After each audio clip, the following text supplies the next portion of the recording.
I'm super excited to be doing this class tonight because guess what? This is what I'm making for Christmas dinner. And so you are my test subjects. And I wrote this recipe this week, and I wanted to mess around with you guys with it tonight because if I don't like it, I'm not going to serve it this way. But if I do like it, right? So we're talking about beef tenderloin, and I got a piece that is actually going to be a great example of what's happening because the beef tenderloin is a big piece that runs across, right? And then it gets smaller at the end, which they call the tail, right? So there's a skinny piece. So when we go to trim these, when you want to cook things evenly, you need it to be the same thickness, right? So they tuck the tail underneath to make it thick. In this case, what they did was they tied two pieces together. So there's two pieces, big to small, which is really clever actually, because then it will cook evenly. However, they left the silver skin on, which I want to show you how to remove. And because my knives are not sharp, it's going to be pretty funny because it's not going to look very easy, okay? So I'm going to break this down into two pieces and show you guys how you would tie it. If you had one piece, if you had two pieces, and then we're going to get cooking it. I'm going to focus the majority of our time on that because one, we've already done this green sauce. I just put it in because we've done so much chimichurri and I like this change for us. And it's a really clean, bright sauce to do with the beef. But then the red wine reduction is really simple. And then the horseradish cream is really simple too, right? So I'm going to make those. I think I'll make at least two of those sauces tonight. Well, the horseradish cream is literally, we're going to do that in 5 seconds while the meat rests. And so we're really going to focus on how to cook this piece of meat, right? Because it's all about timing and making sure. And when I say timing, I mean just making sure that you know when to take it out of the oven, not following specific instructions for timing, okay? Because each piece is different. And on this one, especially because they tied two pieces together instead of one big piece, it can always be different. So you're going to hear me talk a lot about an instant read thermometer again tonight, okay, you guys? So we're really going to focus on this. Before we get started, I also wanted to say, I don't have a price tonight. What should we make it? Any suggestions we could do? I could send you like a bunch of OXO tools. I could send you, I'm so tired of sending people copies of my books because I'm pretty sure you probably already have them. I ordered a couple more of the Anti-Inflammation Kitchen. If anybody wants a signed copy of that, along with something else. We have a winner from last Saturday, but I was hoping she was going to be on here. To come to your house and cook breakfast. Wouldn't that be fun?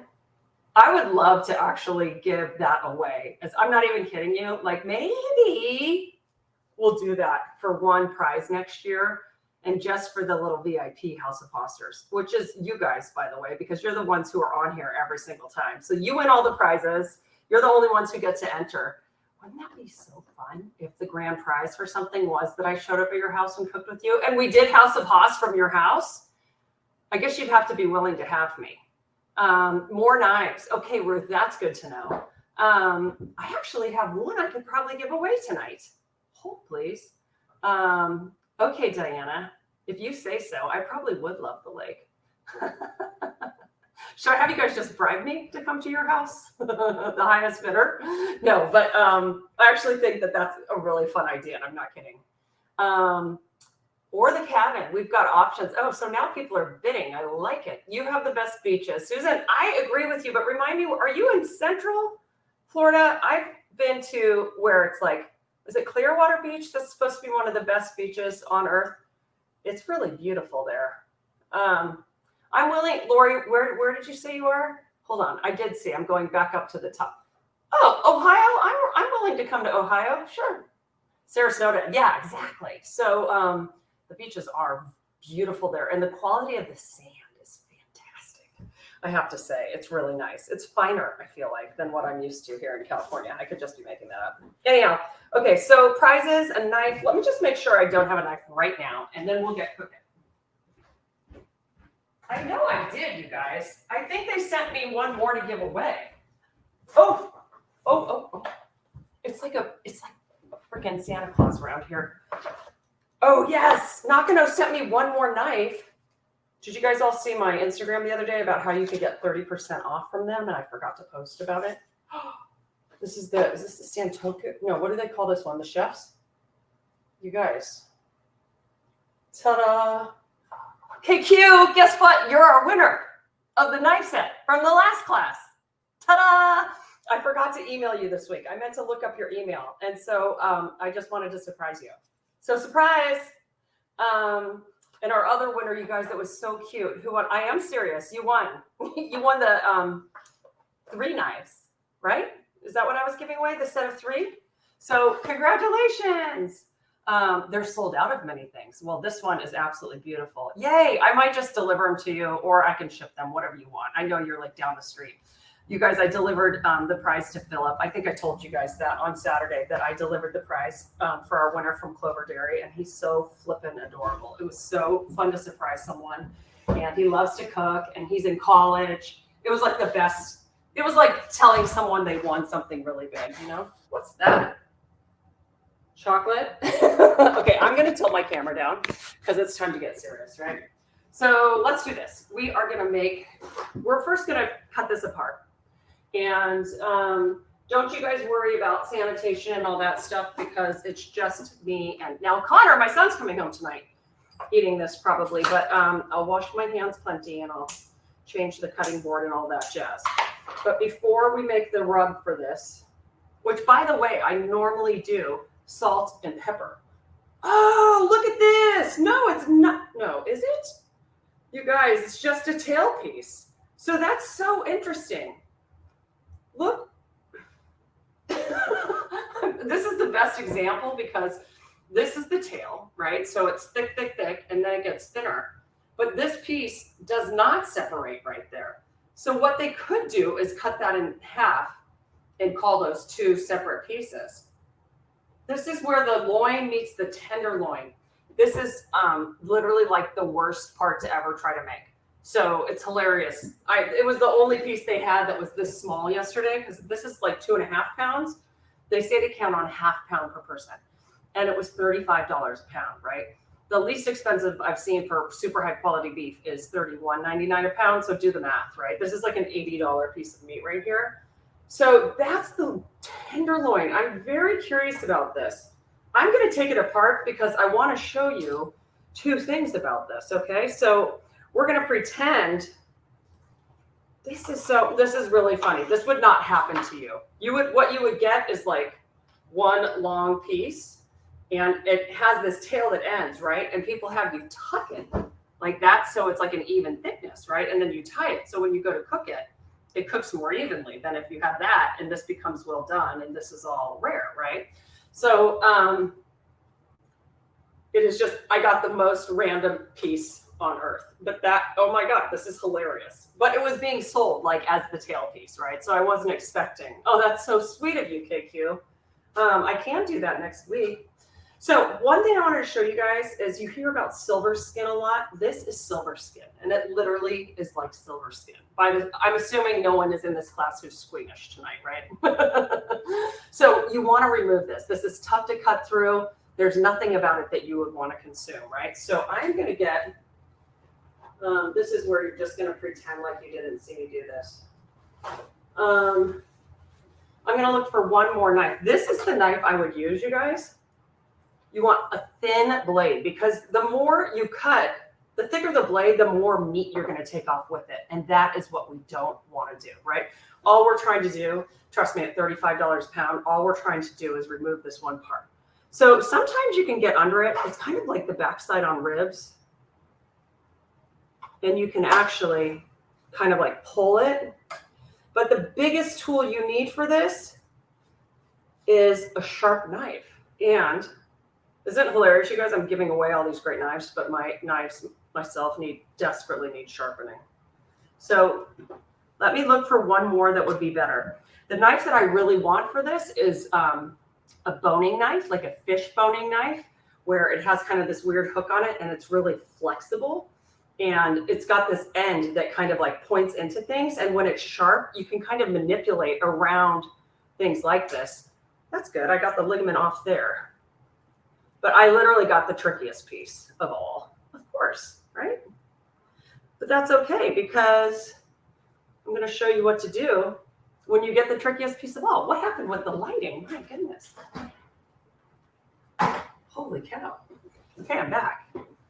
I think on a Mac, the lighting adjusts too, and the camera moves. If you move, it kind of follows you, which is what I would really want to do. So you guys don't have to bear with me as I'm constantly moving the camera, right? So we're going to get an upgrade to the AV around here in 2023. Taking donations, just kidding. My Christmas present to myself is a vacuum with a HEPA filter. Here it goes again. This is so weird. I'm just going to have to turn it that way, and we'll just deal with a little more dark. Is that better? Because I have really bad allergies, and my son has really bad dust allergies. And so we are going to get a HEPA filter to get the mites and the dust, or just keep the dust out of our rooms. So it's kind of a hilarious gift to get yourself. Okay, so you guys, that is removed. And that's not a great job because look at that meat, right?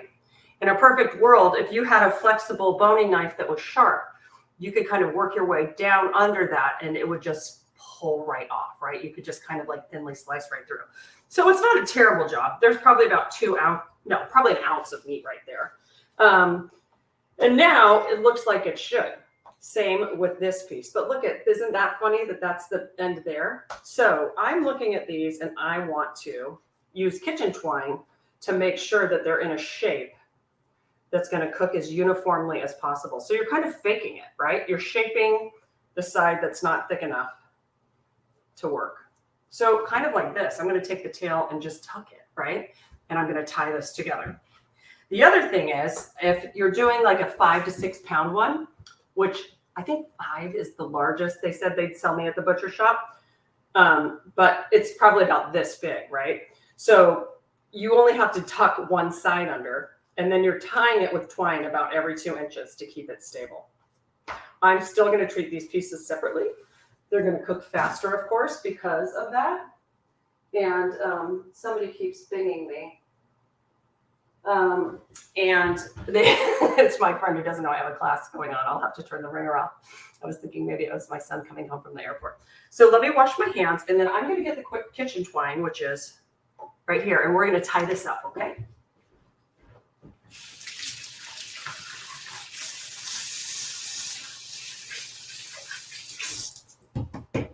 And by the way, if anybody has questions about this, like if you've never tried this and you're thinking about doing it for the holidays, please ask. I'm trying to see here.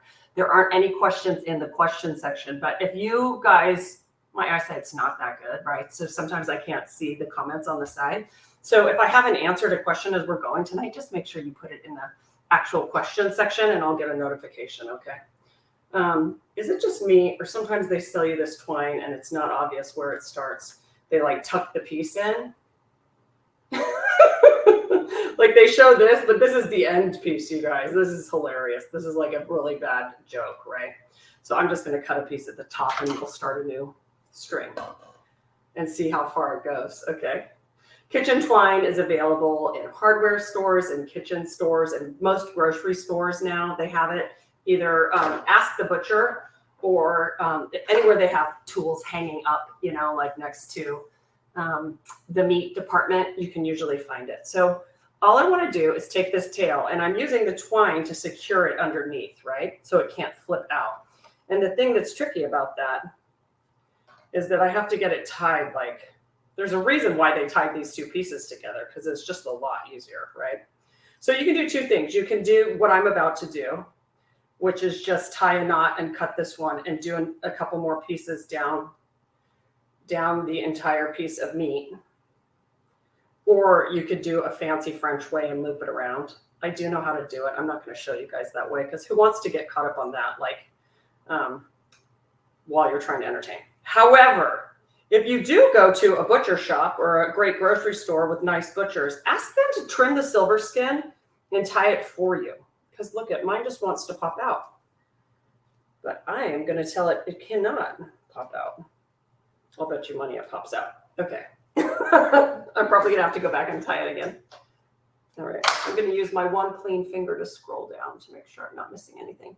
So if it's a large piece, leave it long. Yes, Elizabeth, absolutely. And then it'll cook. What we're wanting is even thickness, but if it's long, definitely leave it long. And then the best news about this is it cooks fairly quickly anyhow, because we're gonna sear it in a pan, and then you put it on really high heat, and you cook it for about 20 to 25 minutes usually, until it's about 125, which is rare, right? And then you let it rest a little bit, and it will get a little bit more cooked. And usually, if it's more well done on the ends, it's kind of nice, because then there's something for everyone, right? Like people who love rare and get really bent out of shape if you overcook their meat, then they can have a piece from the center.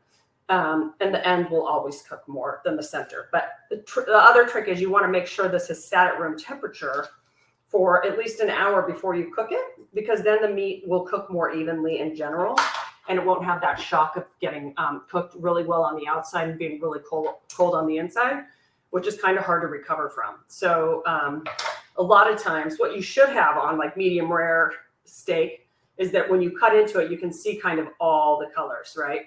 And what happens, a steak was too cold, is if there's like a pink center and then everything else is cooked. It's like the heat's coming in and it can't penetrate that center part. So just a little fun fact. Let me get a little more string. If it intimidates you and there are two even pieces, you could certainly cut it. But because this cooks so quickly anyhow, don't sweat it. I mean, it'll be fine if you leave it in one piece. I'm only tying this piece, guys, because the end is such a strange shape, and it's like split down the middle. It looks like it looks like something funny. I don't know what it looks like. I was going to say a hoof. That's not the nicest, prettiest thought either. Let's just keep tying, and you can just slide it right underneath here. The way butchers do it is that you tie a knot here, and then you just keep looping it through, and it's really pretty. So you just have like one big string that connects it all, which is one way to do it. Maybe I'll teach a class on that in the new year. I'm so excited. So many of you have signed up for the wellness class. Any of you who are on the wait list and you signed up, you're obviously in. We haven't opened it to the public yet. We're not even going to start talking about it outside of my website and my email list until after the new year, actually. So if you want to sign up, or if there's anybody else you want to sign up, feel free. And you didn't hear it from me, but you did hear it from me. If you want to use your discount and buy a class for somebody else, you can, because you guys rock. What do we call it? Haas Hill? I can't remember what our code was for that class. Okay, so this is really weird, guys. And you'll notice I am tying this before I marinate it, because if you were to tie it afterwards, you would get all of the stuff you'd wipe it all off, right? Which is not what we want to do. Okay.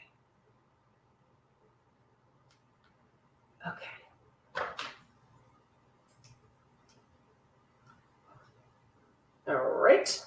I don't know why I'm trimming those more. They can burn a little bit, but you don't want to cut them so short that they're going to fall apart, right? Okay, so here's my one that needed the most help, right? Tied there at the bottom.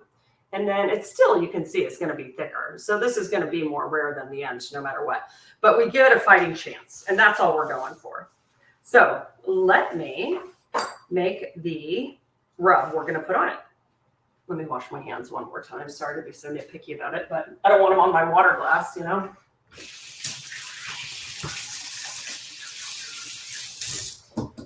I really do think we need music between shots.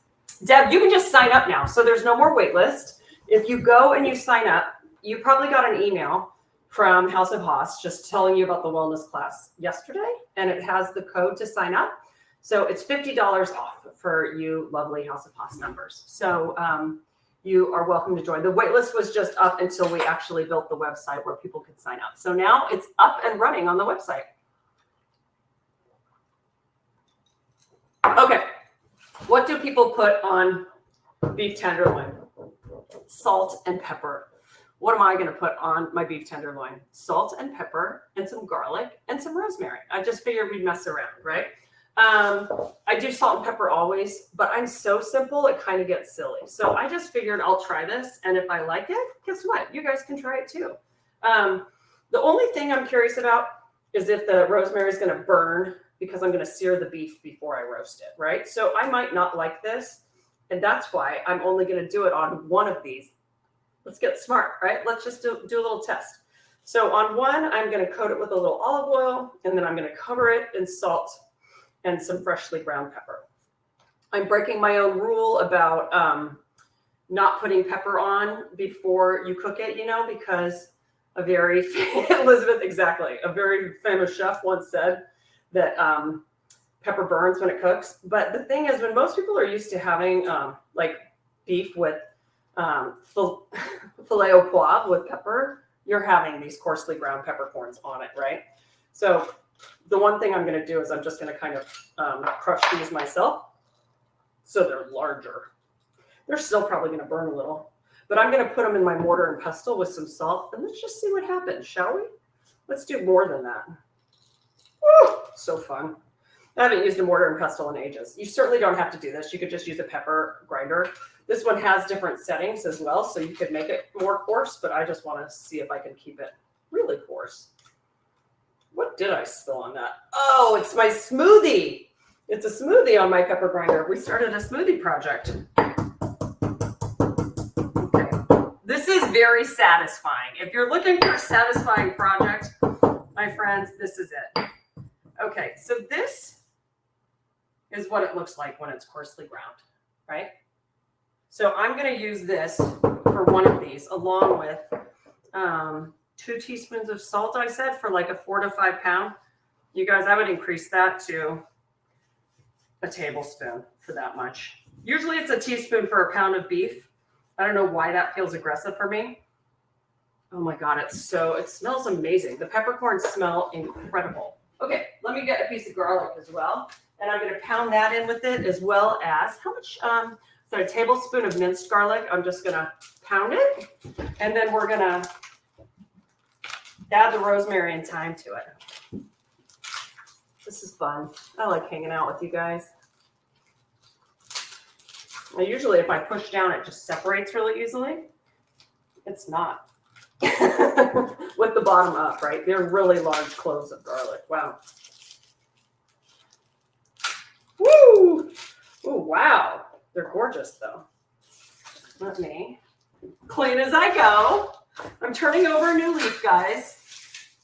I'm really trying to clean as I go more because it is kind of ridiculous when I look up and there is a mess made for 50. Okay. I'll put my garlic right back where I found it. Let's use a different knife for this. I need a rotating stool, a swivel stool, but I should really stand up for this because you want to be able to put pressure down. If I'm like this, I risk slipping, right? Anytime you're applying pressure to a knife like that, you want to be above it.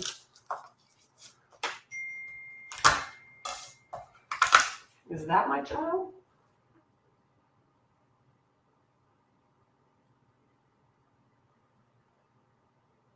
Oh, that's so funny. I found a massage therapist who's amazing, and she is helping my friend. Okay, here we go. Get rid of this.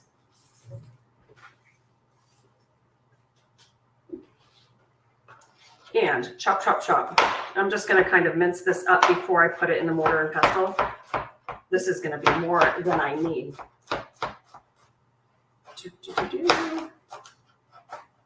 Well, maybe not. I want some salt on it, right? Like always, because it's just going to help grab the garlic so it doesn't slip away.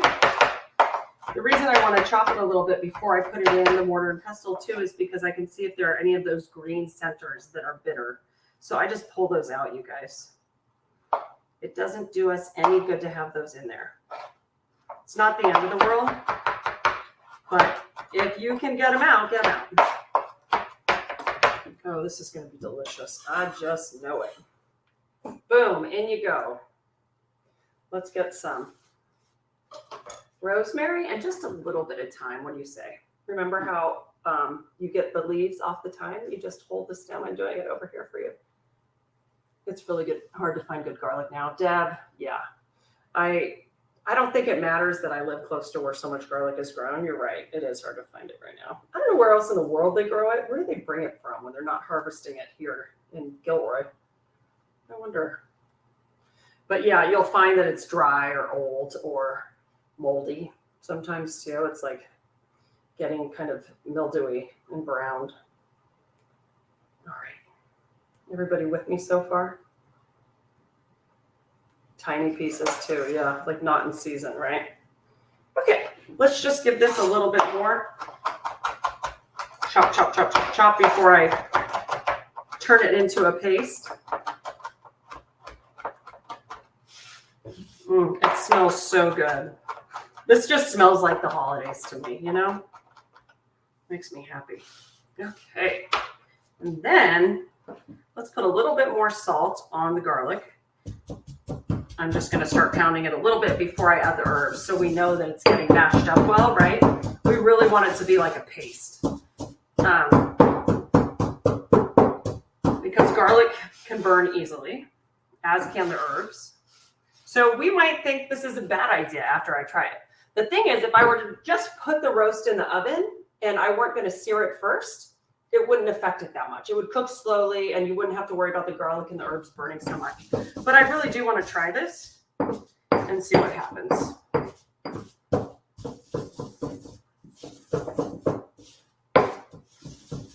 Ooh, it smells amazing. I'm going to add a little olive oil to this in a second. I wish you could smell this. You could add whatever herbs you like too, you guys. Thyme and parsley are really traditional. You could add, thyme and rosemary. You could add parsley. You could add, you could do tarragon. And you could do like a tarragon cream sauce to go with it. And that would be incredible. Okay, now it's time to prep these. Subject A and subject B. How much is it driving everybody crazy that there's a spot on my pepper grinder? As much as it's driving me crazy? Okay, let's rinse my hands. And the pepper grinder. Get it clean, shall we? There we go. Okay. So, little olive oil in a big jar. And let's just, I'm going to coat them both. And again, I'm just going to use my hands, you guys, because I can right here. I'm only cooking, like I said, for myself. I keep washing my hands. You could also use gloves, right? If you're more comfortable using gloves. I'm actually going to see. This one just wants to sneak out that little tail. That's why they did it. That's why those butchers are smart. Okay, what I didn't do that I should have is only used one hand on the oil. So then when I pull to get the salt and the pepper out, I'm not contaminating the salt and pepper with the raw meat, right? So I'm going to wash my hands one last time.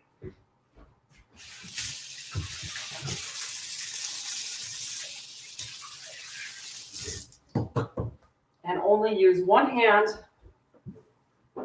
to season with. Okay. And one hand to turn the meat with. Got it? You guys see it okay?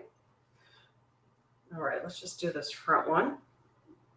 Now, I am using a lot of salt and pepper, and I'm doing it from high because what you're going to find, like I'm always lecturing about, is that you get better distribution over a larger space when you go high, right?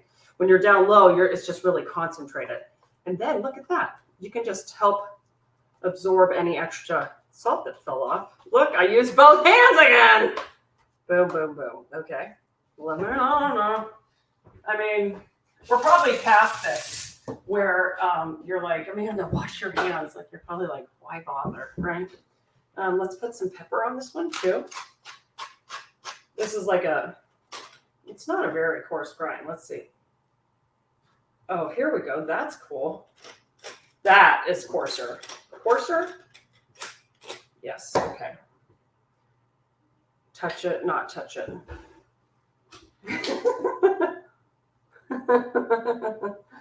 Let's get some on this side. Oh, either way, this is going to be delicious. All right, let's let that sit for a minute. Now, I'm going to use everything that's in here. I need to put a little olive oil in it. Just enough to kind of make it a paste, right? Oh, it smells amazing. I'm going to use this hand and add more salt to it because I don't want to put the salt. It's just another step to have to salt this again, right? You're going to notice I'm even going to put it on the sides.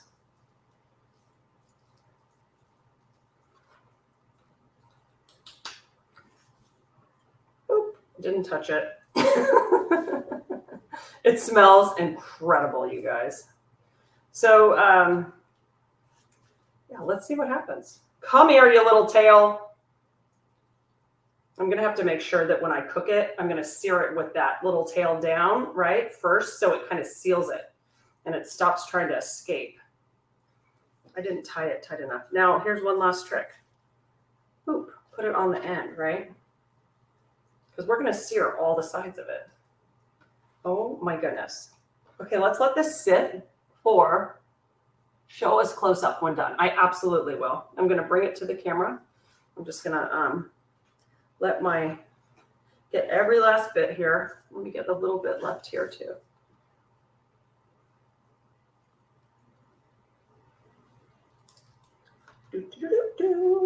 Oh my goodness gracious. Okay, I'm going to clean this up.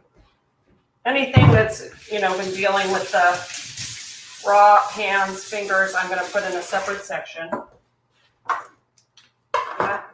These.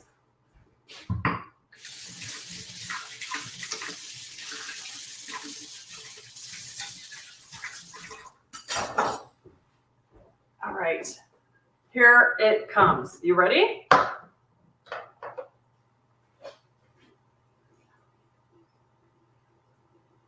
Delicious. This little piece wants to flip out. I would tie it tighter, but then I'm going to take the herbs off of it. So you can let this sit and hang out for like 15, 20 minutes if you want.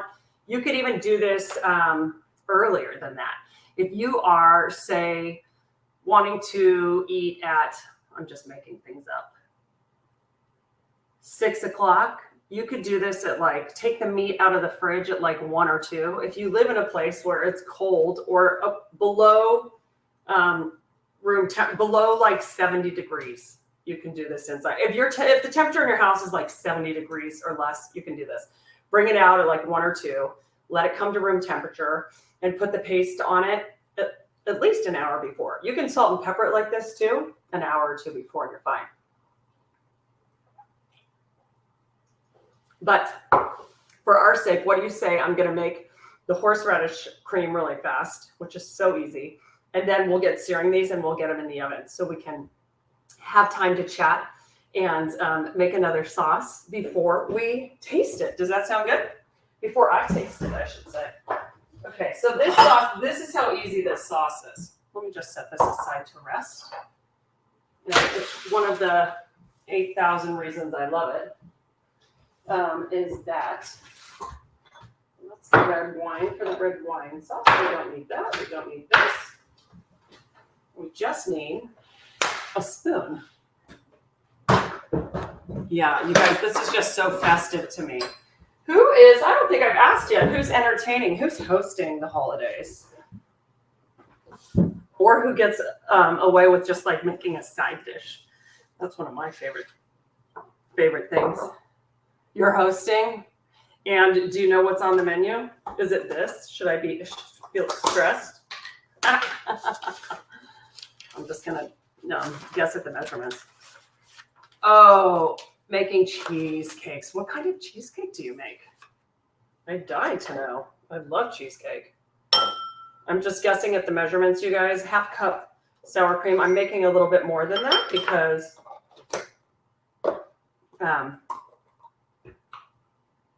oh, you do it and bring it to your daughters. Jenny, I actually love that because then you don't have the mess afterwards, right?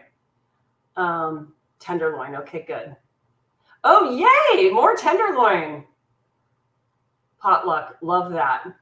Hanukkah party. Susan, what do you make for Hanukkah? I am into Hanukkah food, and I've cooked it a few times, And I was like, I don't think I'm at a place yet where I should be giving Hanukkah advice. Brisket and latkes. I mean, two of my favorite foods, honestly, two of my favorite foods. Brisket, I mean, just rules my world. And latkes, oh God, I can taste them right now. I love them so much. We're going to add some, what do you know, cracked black pepper to this. Well, how much fun is that? Susan, how do you make your brisket? You're cooking tenderloin for 4. Diana, that sounds like my idea of the perfect holiday. A small gathering. A very small gathering. That was fantastic. Okay, you guys, I just added the horseradish, the prepared horseradish. I've got sour cream, a little lemon juice I'm adding because sometimes I find it a little bit sweet. I don't want sweet. Cracked black pepper, and then we might need salt. What? Oh, I'm going to get a cracker to taste this. Hosting penne vodka sauce, make ahead. Rib roast. Oh, fun. Oh, how fun that you're doing this. That's terrific. I'm going to get a cracker and let's see if I like the flavor balance of this. And then we'll get to the main event.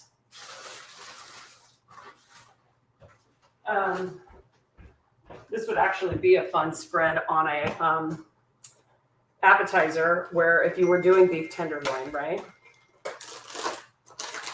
I'm going to have to tell whoever is calling me to, I think I should send them a text and a picture that we're doing this live and say, hey, I'll catch you later.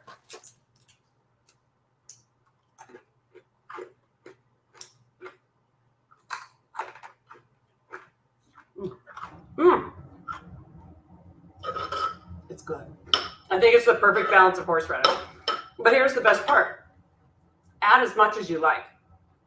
Prepared horseradish just means that they've grated it for you. They usually add a little bit of vinegar. This one has grated horseradish, vinegar, salt, natural flavorings. A couple of them have more preservatives, so that's why I went with Fred's horseradish. It's good. That would be so good on a sandwich. Oh my goodness. With the leftovers. Okay. Let's set that aside. And what do you say we do some searing?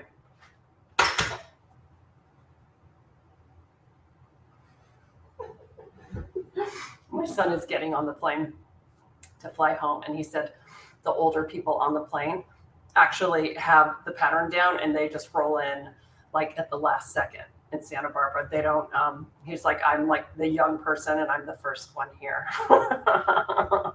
Yes, Fred's horseradish. I got it, Deb, at this little market here called Diablo Foods. And I have not seen it at Whole Foods or Safeway, but that doesn't mean you can't get it. It's just, I liked it because it didn't have a lot of gunk in it, right? Okay, friends, let's do this. Let's sear, shall we? Now, here's what's cool. I think I'm going to move the computer up a little bit. If you don't mind the transition, if you need to take a break, I just want to move this up so I can have you guys closer to where I'm searing. And then what's going to happen is after I sear it, I'm going to move it directly into my oven.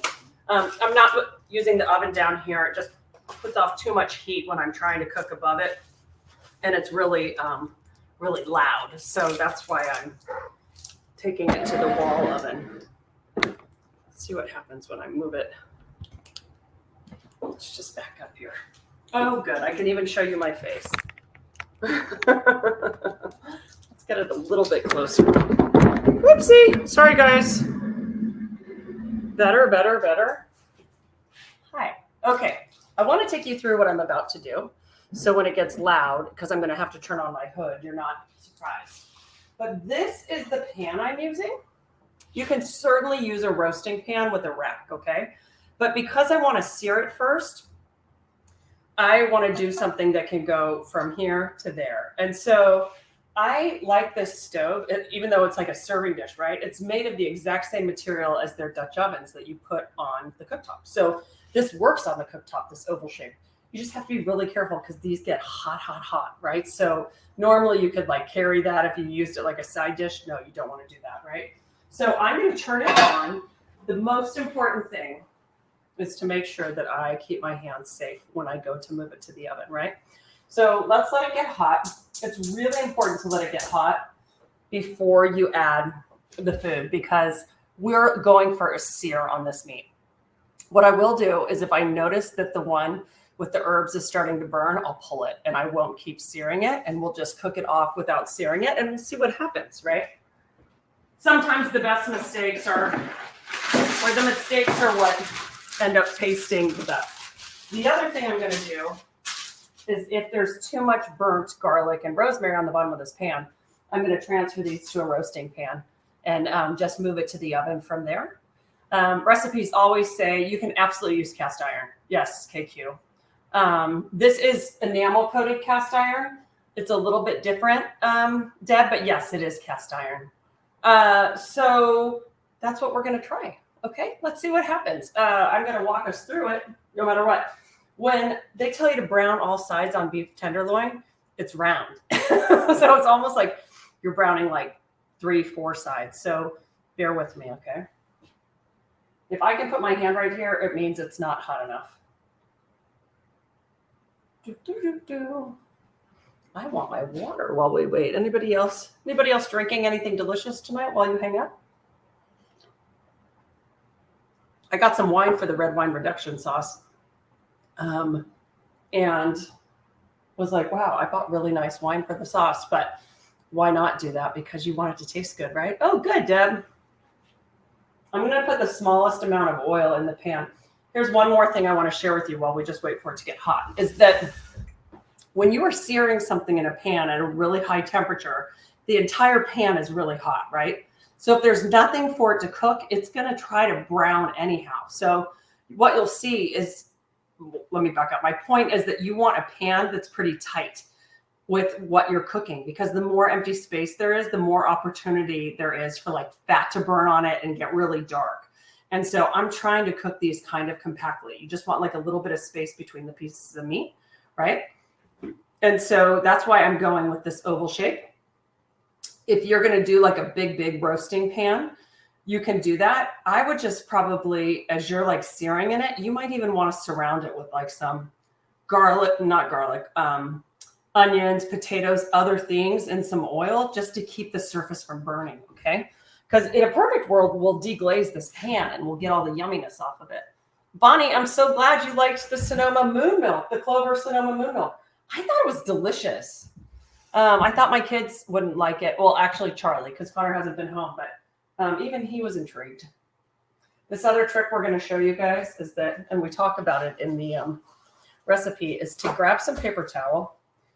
And this is how you get the grease out of a pan.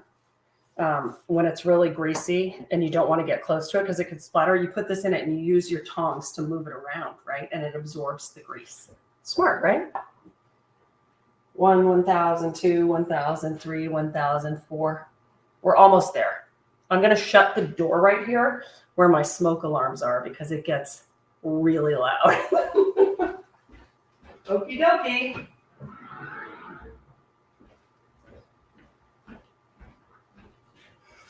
Let's just see what happens.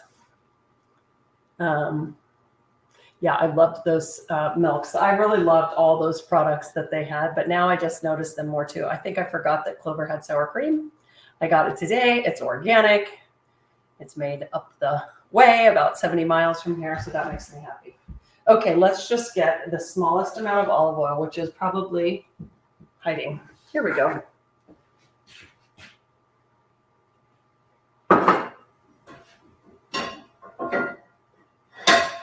The thing is, you have to realize with these short handles too, you know, they're being exposed to that flame. So even doing that's not that smart. But I was just kind of like, can I touch it? But from this moment on, it's all about using dry hand towels or oven mitts, okay? So let's start with this one. Let's start with tail down because it's cranky. I'm going to have to use my hands to get it in there. Woo, that's the sound I like to hear. In it goes. And then let's get this guy going. So the secret is always not to touch it a lot, right? It's our instinct to want to move things around. But when you're searing something and wanting to caramelize it, it's going to stick to the bottom of the pan first. And the more you pull, the more it's going to kind of mess up the meat. when it's got a nice caramelization on the bottom, it's automatically going to release, okay? So let's not tug and tear at it. Okay.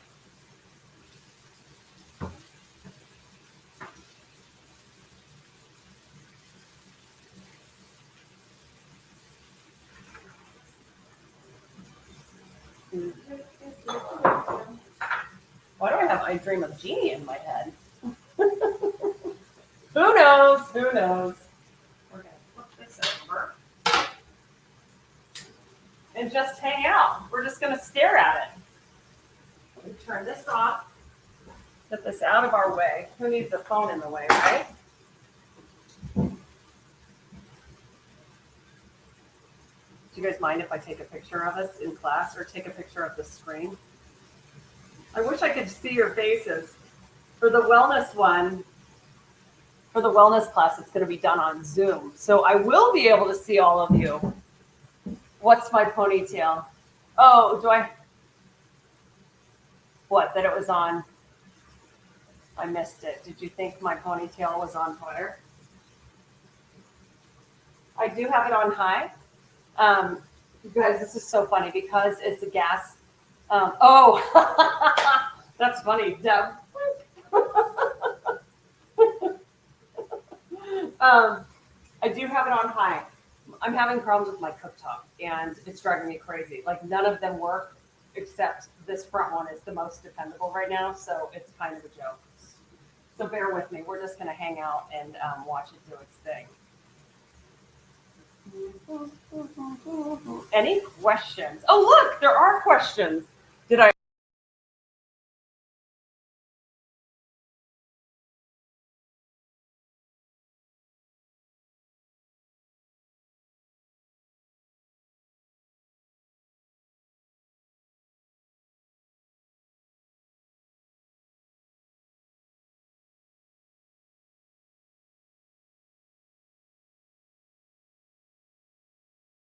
Did I lose you all completely? I don't know what I did. But I'm back now. I'm back. I literally went to move the mouse. And yeah. Ooh, this is going to be gorgeous. So yeah, a lot of the rosemary herb is still on the bottom of the pan. Oh, okay. I'm going to try to bring you or just show you how beautiful this caramelization is. Isn't that gorgeous? Amazing. I think I'm going to end up liking the one without the herbs the most because, yeah, too much of the herb stays on the bottom of the pan and burns it. And then we don't get to deglaze with all that yumminess, right? So I'm bummed. However, if you want to get the rosemary and the garlic flavors with this, all you have to do when you put it in the oven is add a couple of sprigs of rosemary and garlic around it, and it will help infuse it. And as it drops into the juices, right, it'll be delicious. I just thought this would be really pretty too. But I think I'm going to take well seared over pretty.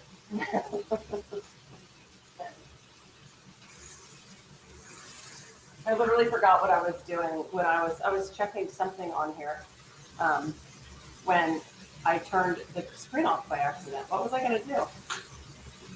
I'm living, and it's hard to get high heat. It's really hard. Oh yeah, I'm doing all of this work on brain health, and you can't tell that it's working. Okay, so we like to say, and I talked to the butcher about this, a half a pound of meat per person. That sounds outrageous. 6 ounces is probably fine, but it's like such a treat that most people end up wanting more than what you got. So I'm going to throw that one on the other side. So this is 2.5 pounds. So 32 ounces plus 44. Is that right?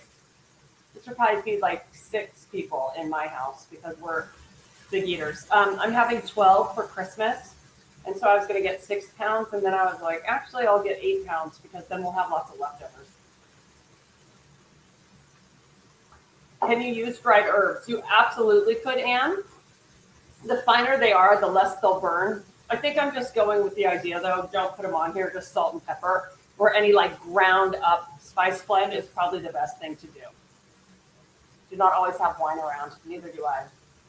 Is cooking wine a good okay sub, or I'd use chicken stock with a splash of red or white wine vinegar? You know what, Ruth? That's actually a really great idea. What you're saying with the chicken stock and the vinegar. I like that. I think that most cooking wines are pretty a lot of them tend to have a lot of sulfites in them as well, which unless you're an allergic person, you probably wouldn't notice. But I don't think they really add much to the flavor. That's why I bought a half bottle of wine to use a cup. But, you know, it adds up in price, too, if you're not drinking it. So I think that was like $14. I was just going to give the rest of it to my friend. So, yeah, totally up to you. But I think the chicken stock with a little red wine vinegar is a great option because you'll get the pucker of the wine, right? Great questions. Okay, next. Cool. You'll stick with chicken stock and vinegar. Delightful. Okay. Answered. Oh, it says no questions have been answered. I guess I have to, do I delete it? Oh, that feels a little rude, does it not? Okay, let's take a look. Oh, this is beautiful. Look at how beautiful and caramelized that is, you guys. I'm going to put it on this one because I messed up my pan with the herbs, but I can't wait to show you my mistake because it's important to see what I don't like about it. And this one just needs a little more time anyhow, because it's a little bit larger. It's going to be really delicious.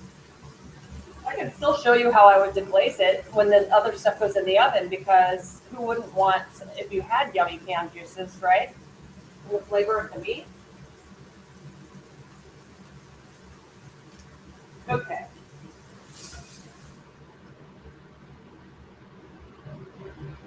I think the recipe says 5 to 8 minutes in total for it to brown, and that's pretty accurate. Okay, in we go.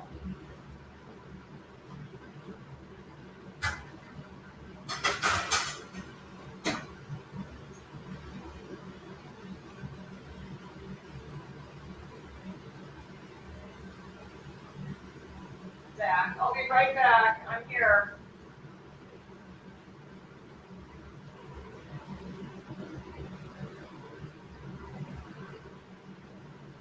Okay. I love that I have the big ugly mistake. So you don't have to do it yourself at home. Let's see. Oh yeah, and thanks. Trader Joe's is a great place for getting wines for cooking. Yeah, that's the thing. They have inexpensive wines that are really good. TJ wines come from major. You're absolutely right about that. That's a great suggestion. So I'm not even going to bother. I'm not going to waste anything on this, like deglazing it, because it's so burnt. And then we'll rewrite the recipe and we'll put it up on the website, okay? But just ignore the part about the garlic and the rosemary. Can you see that black on black? Yuck. I'm not even going to deglaze this with water over here because it would just steam up so much. So I'm going to put it in my sink and add some soapy water and just let it soak. Okay.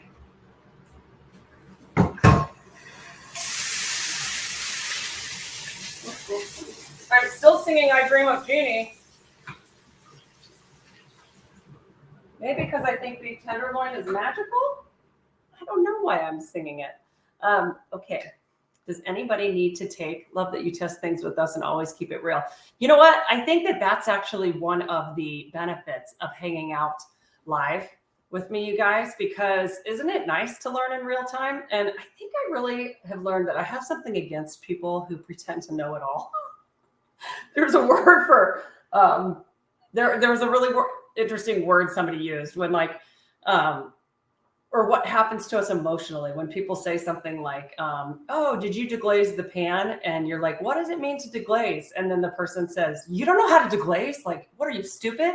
Or they ask you if you know someone. You're like, no, who's that? And they're like, how do you not know so-and-so?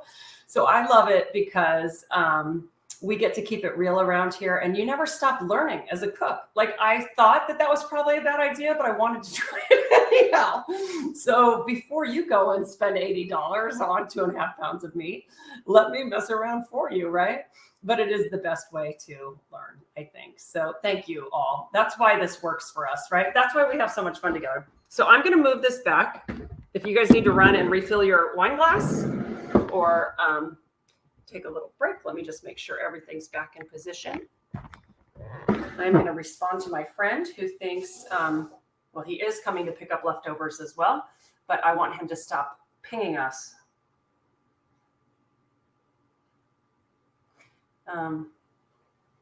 There we go. And then Connor knows I'm teaching. So everybody's happy.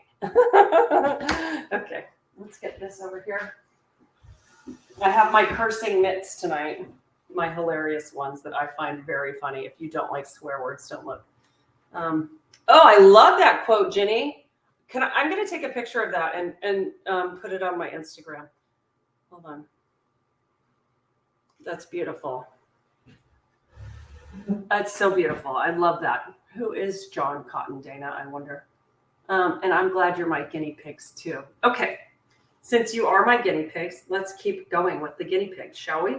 I set the timer for 10 minutes, which is probably way before the meat's going to be done, but I just wanted to talk instant read thermometer again because you know I'm obsessed with them, and I always want us checking the internal temperature of our meat so we don't overcook it, right? Okay, so who was here when we made gremolata, or am I confusing it with a different class that I taught it in? Because that happens too, because like I said, I'm working on brain capacity, but I'm not quite there yet. It's basically like another great herb sauce, but maybe, yeah. I think I did this during the sauce. Did I do it during the sauce class? Like towards the beginning? I don't know. Maybe I didn't teach it, which would be great. But unlike chimichurri, it's got a couple, well, it's just like you did. Okay, Deb, I did do it. There's more flexibility to it. And I think that a lot of people put lemon in it. They'll put capers in it. It's meant to be kind of like a chunkier sauce that you can do. And it's absolutely delicious. The version I have here is the one where I've done with white wine vinegar and honey and shallot. And then I add parsley to it. Some salted almonds that have been finely chopped. You can add some minced preserved lemon if you have any. Or fresh lemon juice if you don't. Lots of olive oil and kosher salt and freshly ground pepper. So I wanted to share this one with you because, one, I think it will totally brighten the beef, right? You've got the rich horseradish cream sauce. Then you've got the why does my voice keep cracking too? I sound like Kermit the Frog. Then you've got the red wine reduction sauce. And so this one is like bright and light and citrusy, and it just kind of wakes everything up, right? So I think it's a really nice option to serve when you're doing something as rich as the beef. I think it would be great with a pork loin roast as well, or like a crown roast of pork. If you've ever done one of those, God, they're so delicious. They're so fun to present. But, or like even a rack with a bone in of pork. So it's like prime rib, but with pork, right? So this would work for any of those. Okay. So I'm going to make it. You could definitely do this in a food processor or a blender because, let's use this big thing personally. The finer you chop, right, the easier it'll be to spoon it over things. I'm going to go for like my coarse and chunky version. Like what do they look? They look homespun. They definitely look homemade. And I need to just chop some shallot first. So I'm going to grab that.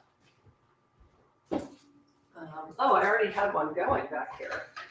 I was ahead of myself, friends. How about that? Move this back and put it down again. There we go.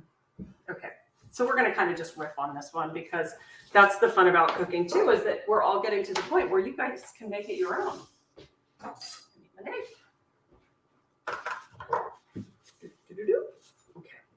so let's get some shallots. Shallots are tricky because, well, I'll show you the shape and why they're tricky. Because, you know, they're like two little pieces that grow together. and they're not even. There's no even surface. And so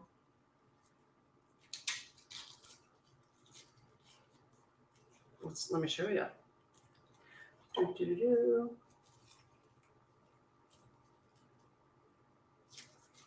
I'm just peeling it with my hands because it was coming off so easily, but there's another little layer. And yes, this is a really large knife to be doing this, but again, I don't think my paring knife is up there. Who knows where it is? Okay, so I pulled that one off. So it's got like this outer skin, and this one, it's funny, it grew together, but see how there are like 3 little sections in there? A lot of times they're separated here on the sides, and so they're kind of awkward, like this one. So it's got 2 halves, and each half has skin. So you have to, first of all, get the skin off, which is very fine. It's like thin paper. And sometimes you end up taking a whole layer of shallot off, and that's okay. Don't worry about it. That's why we don't work in restaurants. If I did this in a restaurant, I'd get fired because my yield would go down, right? Everything costs so much. So there's one. And then this one, I cut the paper. Oh, this one's going to behave. No, almost. The thing I love about shallots is that you get the allium flavor, right? So it's kind of like mild onion. And, but they cook really quickly and you can dice them really finely. For this, we're not going to cook them at all. We're just going to dice them really finely for a cute little sauce. So this one was fairly flat on the bottom, so that's good.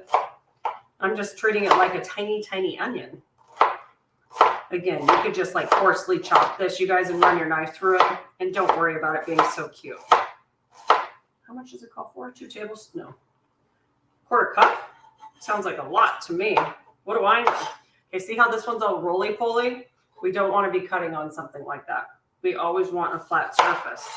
Even if you just cut a little off, nope, that's not enough to make it stable. I'm going to start crying because I'm not cutting near a gas flame.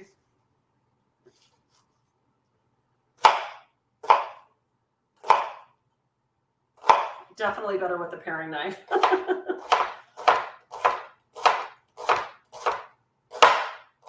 There we go. We're going to put them straight into this bowl, and I'm going to get them going in the vinegar because they're making me cry.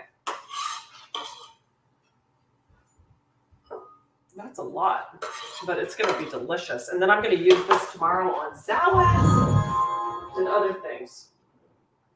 What was I getting back here? No, I have my white wine. Okay, and yes, I hear that going too. So let's do, I was going to get the honey. It probably tells me to whisk the vinegar and the honey. What do you know? I believe my own instructions. But that's okay. We're going to just stir it in with that in there. I'm going to check on the beef. If it feels so rare that I don't need to show you, I'll just leave it in.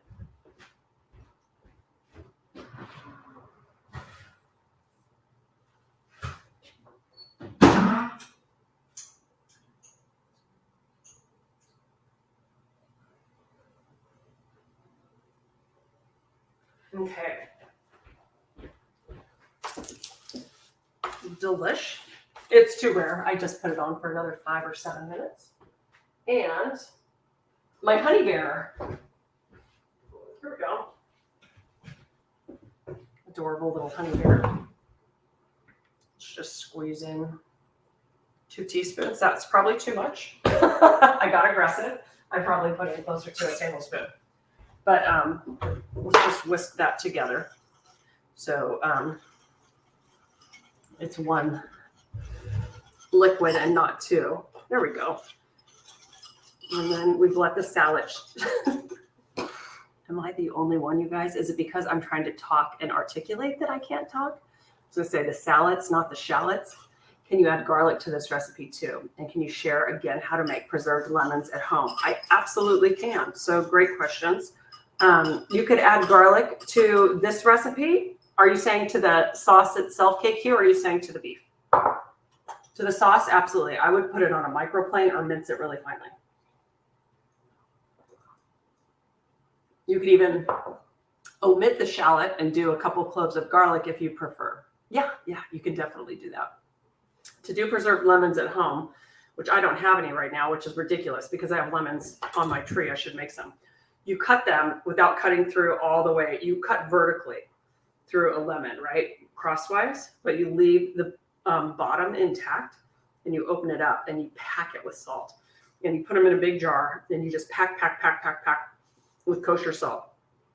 And they're going to start emitting their juice, and they're going to kind of like preserve themselves, right? I was going to say cook in their own juices, but it's kind of what they're doing. And so there are tons of recipes online. If you just say homemade preserved lemons, like you don't have to put anything else in there except the salt. People will put dried chilies in there. You can certainly alter the flavor of things if you'd like, but you do not have to. Most preserved lemons are sold with very little extra flavoring so that you can go ahead and add those flavors yourself, okay? The ones I get have like a chili in them.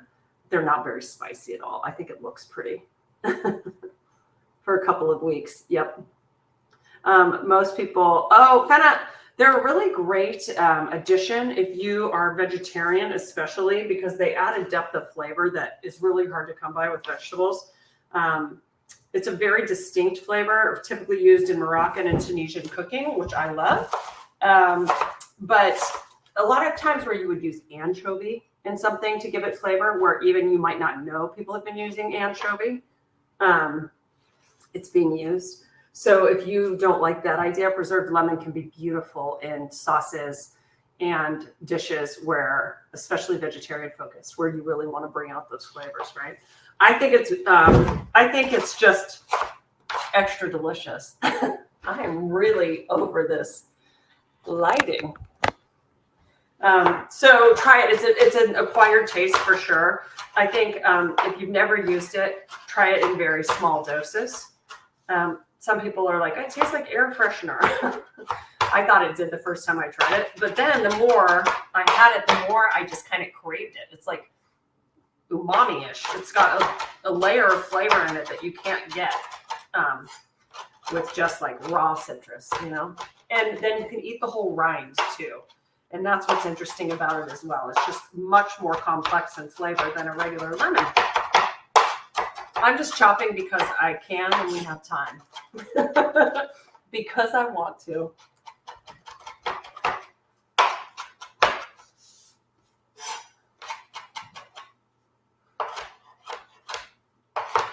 So fun. Okay, yeah, so this will be pretty coarsely chopped. But that's fine by me. And you can add as much or as little as you want. And just like any of my other sauces, you guys, add the herbs you like. I love that this is just a parsley sauce. I think flat parsley, Italian parsley is so underrated. I love it as a flavor by itself. I never ate it on its own until I went to cooking school, and now I just adore it. But you could add like a little bit of fresh oregano or thyme to this. You could do, again, tarragon. You could do chives. Chives would be delicious in here. The world's your oyster. And it really comes down to whatever you like. Like always. I'm having deja vu where I did it in this bowl last time too, and it was clearly not big enough, and I had to switch it. Is anybody else recalling something like that? Let's dump it in here. And then I'm going to bring the beef over, and we'll check that. Intermission again. 1 second, please. Oven mitts, oven mitts. Here we go. Ooh, it's gorgeous. If there were a prize for prettiness, it would win. See how beautiful it is? Oh, gorgeous. Let's see what the internal temperature is. They could be very different.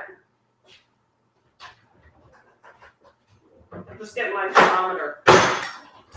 Okay, let's move this closer to you all.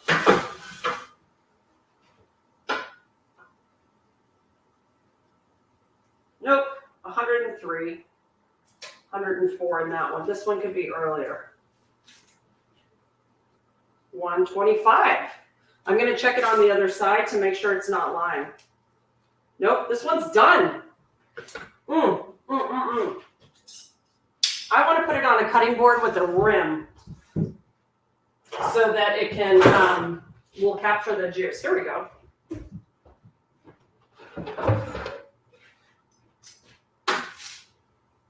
Yum, yum, yum. And in the other one goes. Let's do it for maybe 6, 8.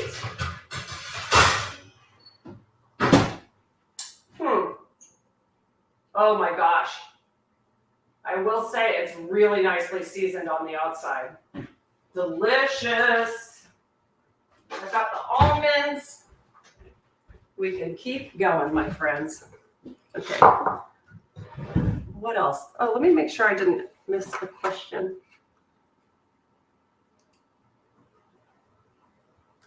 Oh, no, I got it. Okay. We got it. Preserved lemons are just lemons cured in salt, and they're absolutely delicious to some. Okay, great. I love this class.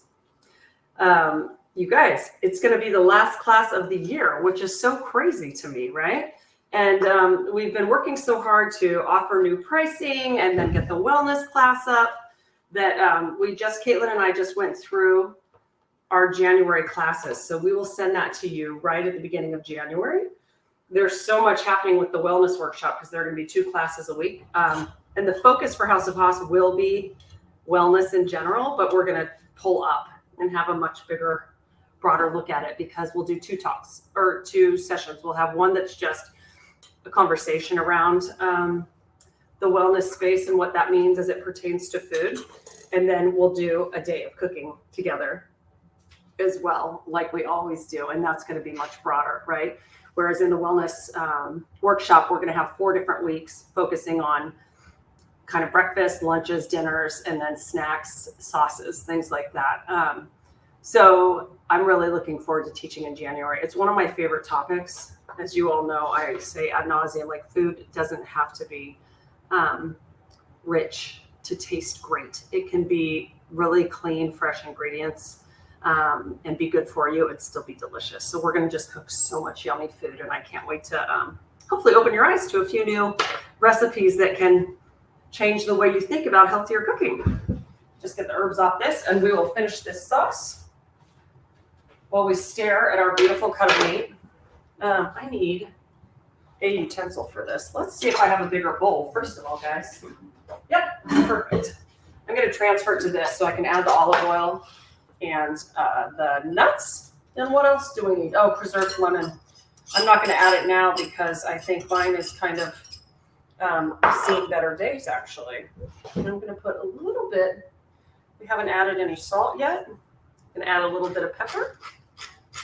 Oh, you know what, Susan? Don't worry. And one of them, they're all going to be on Zoom. You'll be able to come back and watch them all. And most of them will be sessions that you like we're going to do a yoga, we're going to do a meditation and a sound meditation. So we won't be doing a lot of talking. We have one guest speaker that I've booked named Josh Connolly, who's from London. And we're going to have him do a really strange time. I think it's a Monday or Tuesday morning at like 7 a.m. Pacific, 3 p.m. London, because he can't do weekends. And so it's all meant to be recorded and captured in case you can't join us live. So don't you worry about it. And we will we'll let you know. We'll be more specific with the exact times of those wellness classes. We'll do the cooking on Wednesday nights, like I said. Oh yeah, you'll definitely be able to watch after work. And I think since we're doing Zoom, they might even be able to be put up sooner online. It takes a little while through Crowdcast for them to download. I don't know if that's true or not. We're going to find out. And we'll see if it's fun to do something this big on Zoom, because I would like to see your faces for all of this, especially with the guest wellness people, so that if you want to tune in for meditation and see who else is there, you can. Plus, you'll get to see each other for the first time, right? Which will be really fun. So, okay. Supposed to add a half a cup of olive oil to this. I probably added more like a quarter. And then it says for salted almonds, half cup roasted salted. I'm using Marcona, which are these flat almonds. They're a little rounder. Oop. They're delicious. Yummy. Okay. I'm just going to hand chop these guys. Just run my knife through them. I'm okay with these pieces being a little bigger. I should have tinted the beef with foil. I'll do that in just a minute. It'll help it cook a little bit more while retaining those juices. Remember, you don't ever want to carve in to something right away because all of the juices will wind up on the countertop and not in your meat. There are two things you learn from me. It's to let your meat rest before you carve it, and that salt is your secret weapon for everything. Learning how to salt and season your food is the difference between a good and a great cook. Okay, let me get a little piece of foil for that beef. Oh, am I out of foil? No, I bought some. Yay. Oh, goodness.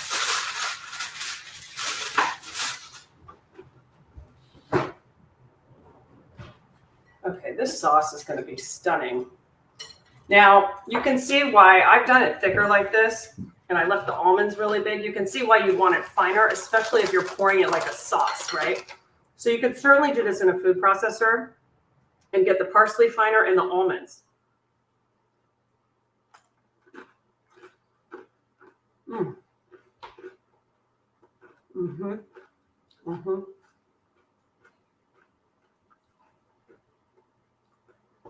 Delicious. I'll get to your questions there in a second, Elizabeth. Just trying to describe this. The lemon, the preserved lemon would give it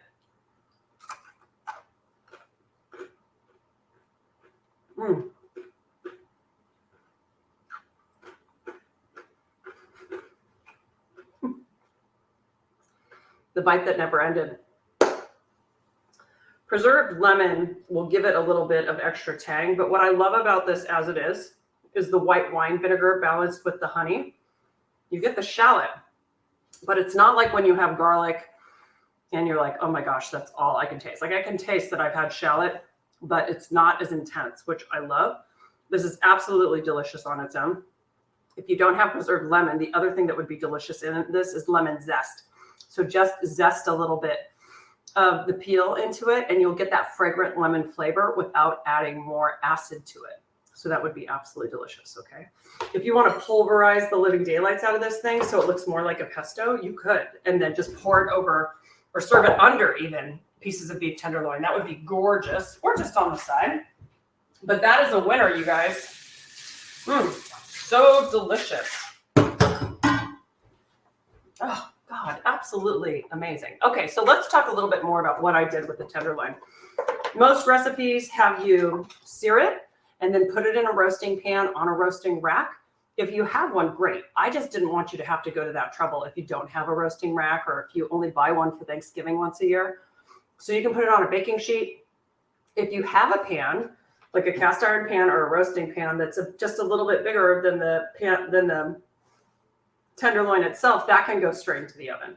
I just really don't think it matters if you have a rack or not. It's so beautifully caramelized and it's not cooking for so long that it's gonna like take away the color.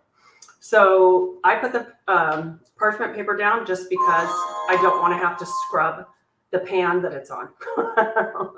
So that's how. So everything you can do, you can make all of this ahead except cooking the beef itself. And normally I would not check it every 10 minutes. I would check it after like 20 to 25 minutes. I was just being a little bit antsy because my pieces were so strangely shaped. Excuse me. Oh my goodness.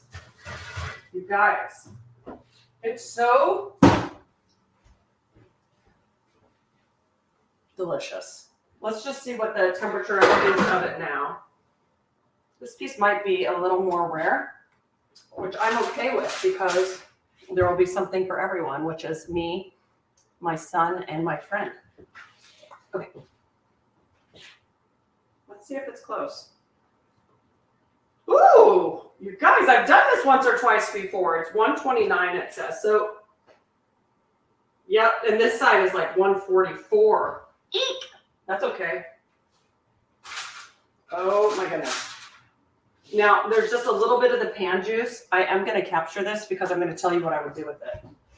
And this is where you can improvise with the red wine sauce.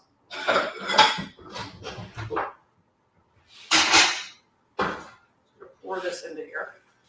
Ooh, yummy, yummy, yummy.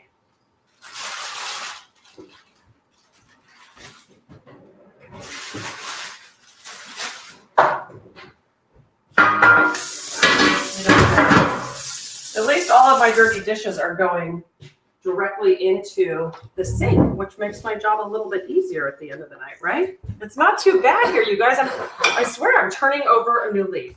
Oh, for those of you who hadn't seen preserved lemons, here they are. This is a brand that's really popular. Les Moulins Majoub, from the Majoub family estate, handmade in Tunisia. And I don't know what kind of a pepper that is in there with it. Lemon red pepper. Brine solution, which was just water and salt. So, oh, that's so interesting. Yeah. So they're absolutely delicious. You just dish one out. Yeah. Oh, mine have gone bad, which is like nearly impossible. This must be so old. It's ridiculous. And then you can use the flesh. You can use the rind. You can use all of it. The rind is saltier, and you don't need much, but man, can it add a lot of flavor. Let's see if there are any other new questions before we talk about red wine sauce. I think I got them all. I did, okay. So the red wine sauce that I included is super basic, and I just pulled Gordon Ramsay's recipe. I changed his method a little bit only because he writes his recipes like add wine, reduce. You know what I mean? Like I added a little more detail. I forgot to buy beef stock, which is cracking me up because the whole point of it is that you can saute some garlic or shallots. He uses shallots. Well, I think he uses a combination, which, again, I wanted to talk about. You don't have to use all of these things, right? So he calls for one small shallot and a garlic clove, which just adds lots of depth of flavor, right? And then a cup of dry red wine and a cup of beef stock. And then the same, he uses thyme and rosemary, which is fun. You know, just those traditional flavors, which I love so much. But the whole thing about doing a sauce like this is that you can take something really simple. So like if it's a really drinkable red wine and you reduce it, it's delicious. But when you just add the pan juices to it, right? So they want you to add some stock so you have some of that meatier flavor. But if you were to have a ton of pan juices, like if you had seared this in that pan, that whole thing, you probably would have had a tablespoon or two of great, beautiful caramelized bits on the bottom that could be scraped up. So you could use a little bit of that stock or red wine to scrape up the bits on the pan and then add that to the sauce, right? So the highlights of the sauce are typically the juice from whatever meat you're cooking, as well as some wine to balance it out. So the instructions for this are really simple. The one thing he points out too that I think is great is to add room temperature butter and not cold, because when you add cold butter, it can make your sauce kind of break, right, and look broken instead of smooth. So that's a great tip. But you could use beef stock.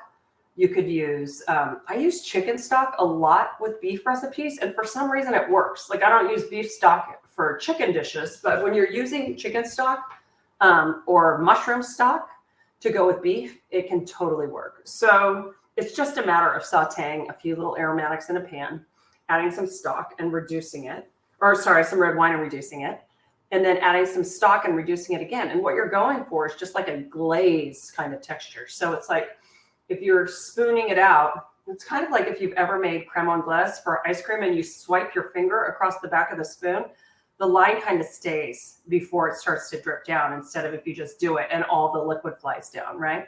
So very simple to do.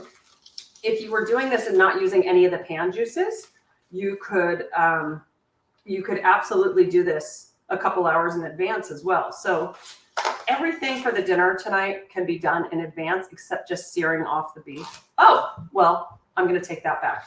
We used to do this in the Williams-Sonoma test kitchen. If we were having guests for dinner, we would sear it off, and then we would, you could even put it in the refrigerator and bring it back up to room temp before you put it in the oven. So the only reason you want to do that is if you're going to be like out and you don't have time to sear it and then put it in the oven. But for me, this is only like an extra 5 to 8 minutes, right? The thing I love about this, and the reason I'm going to love this for Christmas, is that we're going to do everything else in advance, the day before at least. I'm going to do a green salad with it. Doing mashed potatoes again. There are mashed potatoes in that pot for my son, which is hilarious. I just decided to surprise him tonight. because all the kids and the adults around here said, why do you feel you have to make a different potato recipe after Thanksgiving? We just want your mashed potatoes. I was like, okay, y'all win. So that's the scoop. And it's just such a simple preparation of this beef, but I know people get nervous because it's so dang expensive.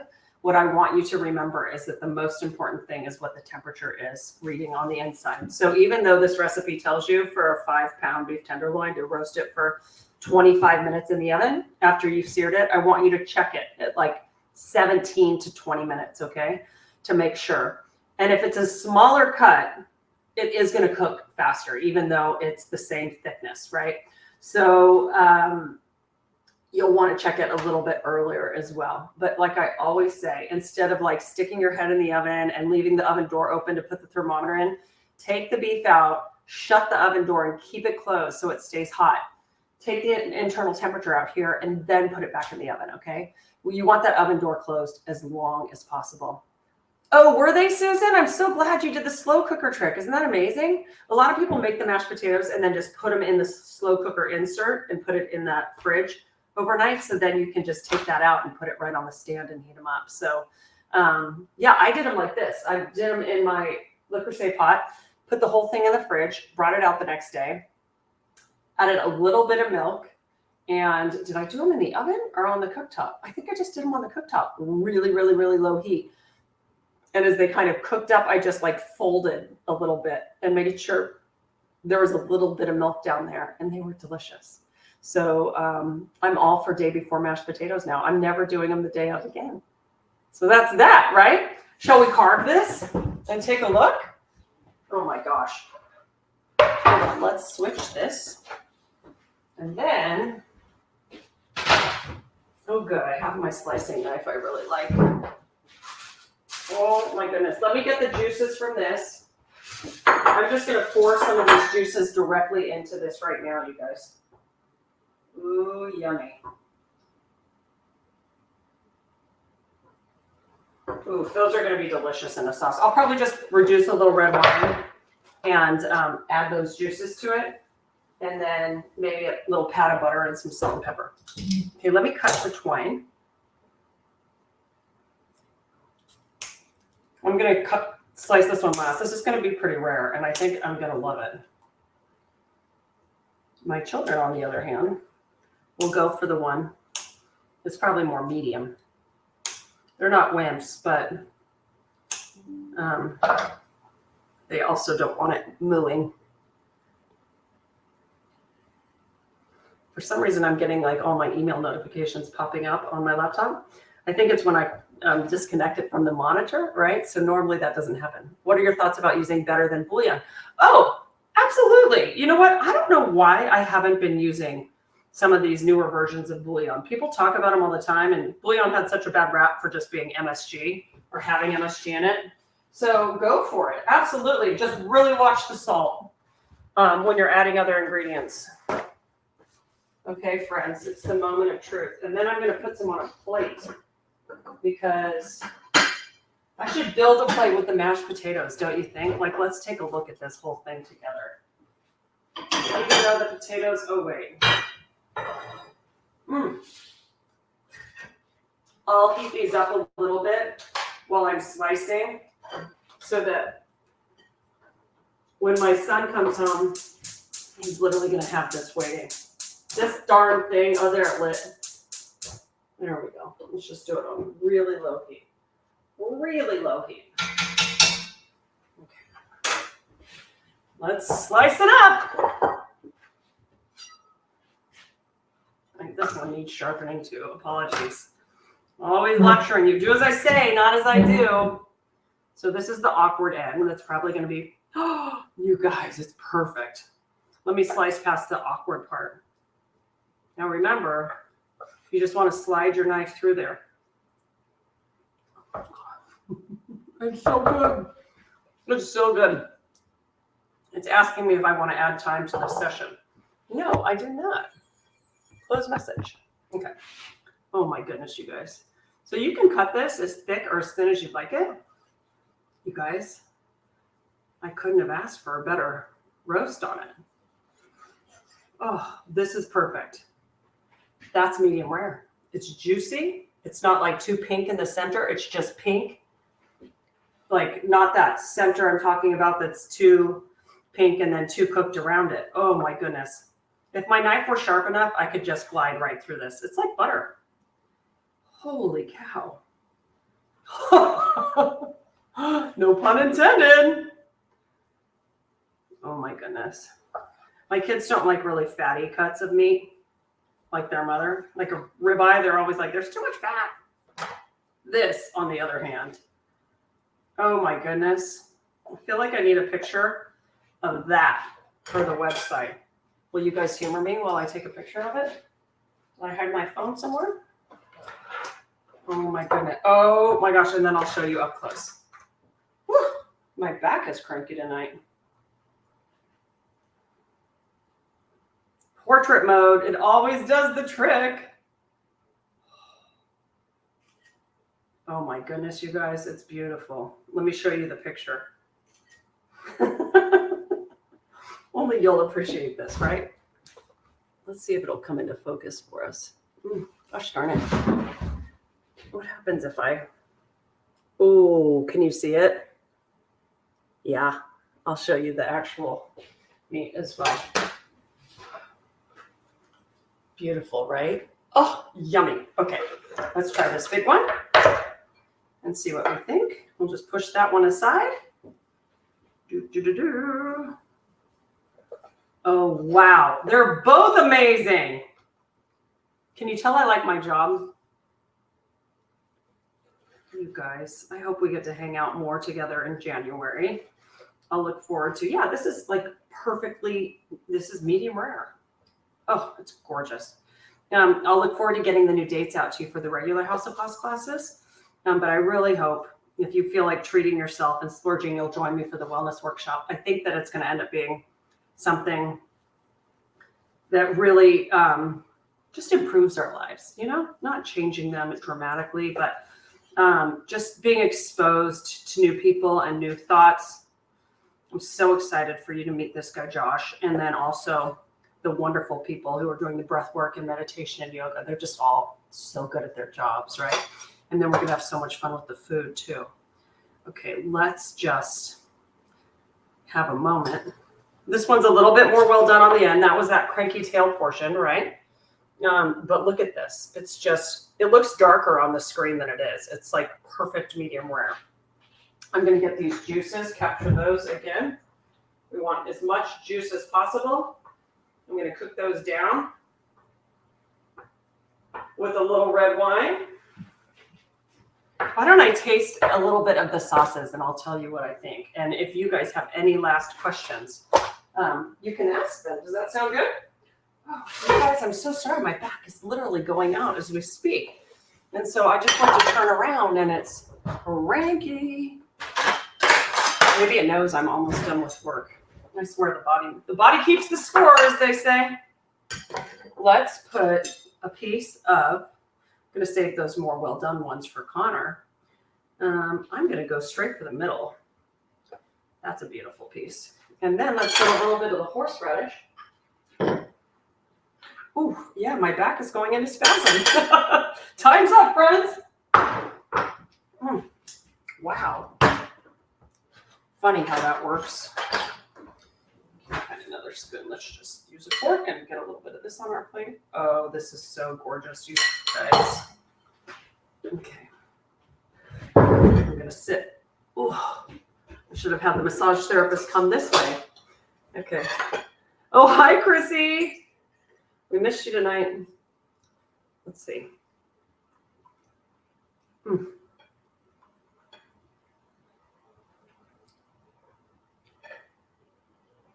Can we put some of the reduction sauce on the bottom? Absolutely. You can do it any way you like it. So pick a sauce that you like. I think it would be beautiful if you sliced it and poured the green sauce over the top, if you want that for everybody. The other thing, like you said, I would slice it. I'd probably pour the red wine reduction over the top as well, because if you put it in the mashed potatoes or underneath it, it's just the mashed potatoes are going to get it all, and none of it will be free to be absorbed into the meat, right? And then I think the horseradish cream is great on the side because some people will want a lot of it and some people might not want any. You've been there the whole time, Chrissy, just like a little mouse. Thinking on making extra of the wine sauce. Great idea.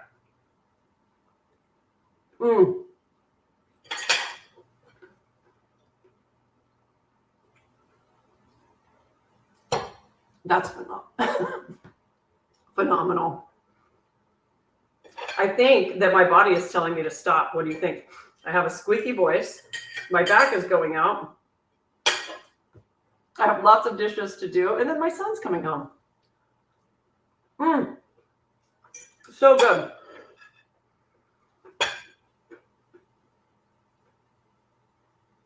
Diana, good question. I can't decide. They're really different. And that's why I wanted to show them to you. To me, the horseradish cream tastes like Christmas, right? It's just super traditional, which I love. This is just bright and vibrant and like, wow. This, I don't want to say this overpowers the meat. It's delicious with it. It's just very much itself, right? It's got a lot of character. So, yeah, that's kind of like the risk-taking one for people. So I think it depends on your crowd too. Red wine reduction and horseradish cream, you really can't go wrong. This is just something really fun to make it really pop. So that's my thought. Anything else, friends? I'll make sure I didn't miss any questions in the actual ask a question section. I think that's how many I had answered before, but let's just make sure. Any suggestions? Yes, Caroline. It's about working backwards.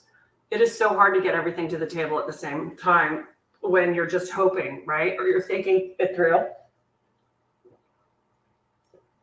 Here's what I do. There's a piece of parsley in my teeth. I write the time that I want to eat. And the first thing I do from that is that I back up 30 minutes before that and say all of the food should be done 30 minutes before, because it's never, perfectly done at that time. But then I say, okay, if I need the food to be done by 5:30 and we're eating at 6, what time do I need to do the beef tenderloin? And I say, okay, Amanda just told me that I need 25 minutes max for it to roast after 5 to 8 minutes in the pan, 10 minutes to rest. It's probably 45 minutes to an hour, right? So then I write down what time I should start cooking it. And then I go to an hour before that and I write down, take the beef out of the fridge, right? And then with the mashed potatoes, I did them in advance.